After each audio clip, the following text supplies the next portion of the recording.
tricky part was actually how to make the whole maelstrom spin around. We've looked at a lot of, big wave anomalies. We've looked at, 60-foot waves, studied how water moves and how it accelerates as it kind of comes up to the lip.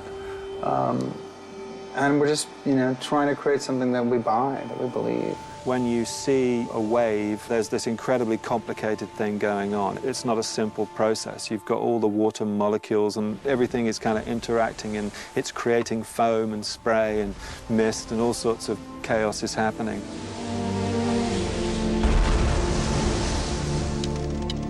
We at ILM have a team working at Stanford, and we've used those guys to try and analyze those kind of problems and come up with solutions. How do you create water? And it required a massive amount of computing time. I mean, it was just mind-blowing. It's not just something where you go, yeah, that kind of looks okay. It doesn't really work like that. You're trying to create this iconic moment in the movie. That's a good example right there. The ship that takes the inside lane is moving faster and getting an advantage on the ship that's got the outside lane. So the water itself has to be moving faster inside than outside. You can sort of see that the black pearl is going closer in or more towards the center where there's a faster band of water. Now that was, of course, very, very hard to simulate. And they've had to go back and rework the maelstrom, keeping in mind that, there's a story to be told here.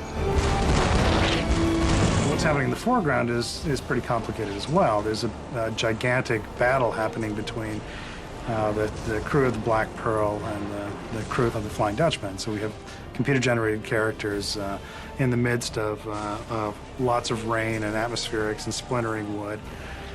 And so these things are kind of difficult to integrate and make them really look like they're present.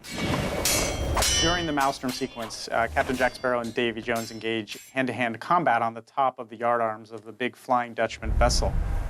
Johnny Depp and a stunt guy portraying Davy Jones actually fought hand-to-hand on a portion of a set they built, basically a yardarm as well as a crow's nest.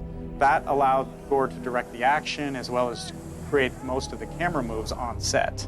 We then took those shots and then fleshed out the world around it. Sometimes we retained almost everything they shot from the set pieces, the yardarm and the crow's nest. Sometimes we replaced them completely. We always kept Johnny Depp's performance because it's really important that the audience see him acting and engaging with Davy Jones up there.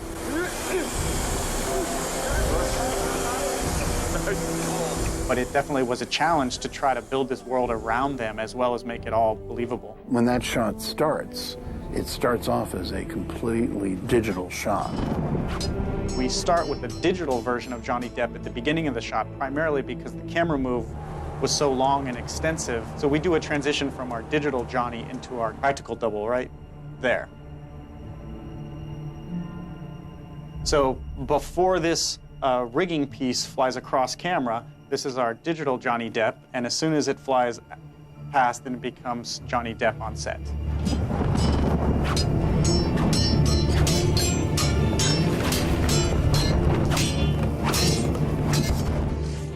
Everything else is computer graphics. So we even replaced the yardarm that they were standing on set because it was easier than trying to integrate our model with it. There's a little series of shots coming up next, and we've taken one of our guys and made a little story. These were those shots where we had some guys just kind of laying around doing nothing in the background. So we've got that guy there. He's got a sword stuck in his back, and he's trying to get at it, and then he pulls it out, and nobody's ever going to notice it except on the DVD. But he's fallen back there. No, it's fantastic. He gets up. He's trying to reach that hilt behind him.